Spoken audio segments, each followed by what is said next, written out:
Hello hello hello hello అందరికీ నమస్కారం. ఎలా ఉన్నారు? బ్రహ్మాండంగా ఉండుంటారు. మరి ఈ రోజు రావు గారి రాజమండ్రిలోకి వచ్చిన సెలబ్రిటీ ఎవరో చూసేస్తాను. మరి కొంత ఈ వీడియోకి ఒక లైక్ ఇచ్చేసి, అలాగే మన కేకే న్యూస్ని ఎవరైతే సబ్స్క్రైబింగ్ చేసుకోలేదో కొంత చేసేసుకుని నన్ను ఎంకరేజ్మెంట్ చేసే పనిలో ఉండండి. ఎవరు బాబు? ఓహో, వైసీపీలో 4 సన్నాసులు ఉన్నారని కాపు వర్గం అంతా కూడా కూసేస్తూ ఉంటుంది. ప్రస్తుతం ఒకరు జైల్లో ఊసలు లెక్కెడుతున్నారు. అదేనండి బూతులు వాగి ఇప్పుడు కటకటాల రుద్రయ్య గెటప్లోకి వచ్చాడు కదా అంబటి. ఇక రెండోది కోడిగుడ్డ అమర్నాథం, మరొకరు నత్తిగా తడబడి సత్యబాబు, ఇంకొకరు ఇక సన్నాసి అంటే కేర్ ఆఫ్ అడ్రస్ నేనే అన్నట్లుగా ఉండే తొర్రి రాజా పేరుని, ఆ పేరునినే ఇప్పుడు అంబటి ఎంత శుద్ధ పూసో చెప్పడానికి మీడియా గొట్టాల ముందుకు వచ్చేసాడు. ఇదిగో క్యారీ బ్యాగులు రాజా మ్యాటర్ ఏందో చెప్పి తగిలాడు. ఏమండి యావండి అని అట్ట శోభన పెళ్లి కూతురులాగా గ్యాప్ ఇచ్చావింది పేరుని. వెనక మహిళా లోకం ఈ గ్యాప్ ఎందుకు ఇచ్చాడా అని ఒకరి మొక్కలు ఒకరు చూసుకుంటా ఉన్నారు. గ్యాప్ వచ్చిందా? ఇచ్చేవా ముందు ఏదో ఒకటి చెప్పుతుర్రు రాజా. ఏ గుణం ఉన్నవాడు ఆ గుణానికి వరకు చచ్చే వరకు ఆ గుణానికే ఉంటాడు. భయంతోనో ఇంకోటితోనో, భయం ఉన్నాడు ఎప్పుడు మామూలుగా 2 ఏళ్ళ నుంచి మాట్లాడు. భయం లేనోడే మాట్లాడుతూ ఉంటాడు. పవన్ కళ్యాణ్ గారు ఉన్నారు, ప్రతిపక్షంలో అద్భుతంగా ప్రశ్నించేవాడు, అద్భుతంగా మాట్లాడేవాడు. ఇవాళ ఏం చేస్తున్నాడు అని అడుగుతున్నాడు. వైఎస్ఆర్ కాంగ్రెస్ పార్టీలో ప్రశ్నించే తత్వం ఉన్నవాళ్ళు ఆ మోడల్ వాళ్ళు కాదు వీళ్ళు. సరిపోతే ఏమవుద్దో స్తూపం కడతారు మాకు, అంతే కదా. అరే బతికితే శంషేర్గా బతకాలి, ఏమో చస్తా కూడా మీరే అంటున్నారు కదా. మీరు ఏ పేపర్ నాకు తెలియదు, ఆంధ్రజ్యోతి మరి ఈ టీవీనో లేకపోతే టీవీ5 అవ్వచ్చు, ఏదైనా అవని. నేనేం కాదంటలా, నేను తప్పు అంటలా. మరి మీరు ఉద్యోగం కోసం చేస్తున్నారు, మీకేం ఓటం ఉండదు ఏంటి? మీకేం ఓటం ఉండదు కదా. నిన్న సాక్షిలో చేయించి వాళ్ళు టీవీ5లో ఉండొచ్చు. కానీ నేను అంటున్నా, మీరు ఎంతమంది నాలాంటి వాళ్ళని ఎంతమందిని చూసి ఉంటారు?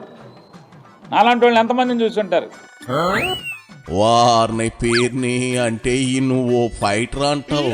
మరి ఈ ఫైటర్ భార్యను తీసుకుని ఆ గడప ఈ గడప తలదాచుకునేందుకు ఎందుకు తిరిగాడని అడుగుతా ఉన్నా. నువ్వు సంషేర్గా బ్రతికినోడు అయితే మరి కేసులకు ఎందుకు భయపడ్డావు? అంబటి ఇలాగే కుక్కలాగా అరిసి ఇప్పుడు కుక్కిన పేన్లాగా జైల్లో కుయ్యో మొర్రో అంటూ మూలుగుతా కూర్చున్నాడు. నేను ఒకటి చెప్పనా, నీకు పవన్ కళ్యాణ్ గురించి మాట్లాడే అర్హత నీకు లేదు. అసలు ఆ పేరెత్తే సీన్ నీకు లేనే లేదు. ఆయన సింహంలా గర్జించాడు. ఎప్పుడు అధికారంలో ఉన్నప్పుడు కాదు, 2 చోట్ల ఓడిపోయినప్పుడు ఆయన నడి రోడ్డు మీద బైఠాయించాడు. ఎప్పుడు మీరు అధికారంలో ఉన్నప్పుడు ఏం పీగలిగారు?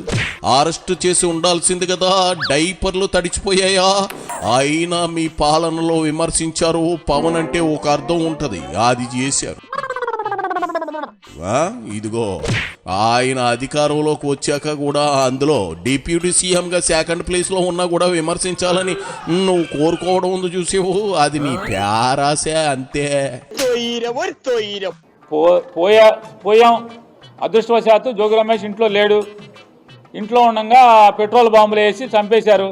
ఆ గేటే బద్దలైపోయింది. పైకి వచ్చి చంపేశారు రమేష్ని. వీరమరణం పొందుదాం అనుకుని పోరాటం చేస్తున్నాం. రమేష్ మేమేవడన్నా వైఎస్ఆర్ కాంగ్రెస్ పార్టీ బతికితే బతుకాం, బతికితే పోతాం. అది లక్షణం. అది వైఎస్ఆర్ కాంగ్రెస్ పార్టీ మీరు గుర్తుపెట్టుకోండి. జగన్మోహన్ రెడ్డి అనే ఆయన వాళ్ళ తండ్రి చచ్చిపోయి అధికార పార్టీలోంచి రాజీనామా చేసి బయటకు వస్తే ఇంకా 4.5 సంవత్సరాలు 4 ఏళ్ళు అధికారం ఉండకుండా అతను ఏమవుతాడో తెలియకుండా జగన్ నమ్ముకుని లక్షల మంది చేరారు జగన్ వెనకాల. అతను ఏమవుతాడో తెలియదు, అవుతాడో లేదో తెలియదు, సర్వనాశనం అవుతాడో తెలియదు, ముఖ్యమంత్రి అవుతాడో తెలియదు, ఆకాశానికి ఎగిసిపడతాడా, పాతాళానికి వెళ్తాడో కూడా తెలియదు.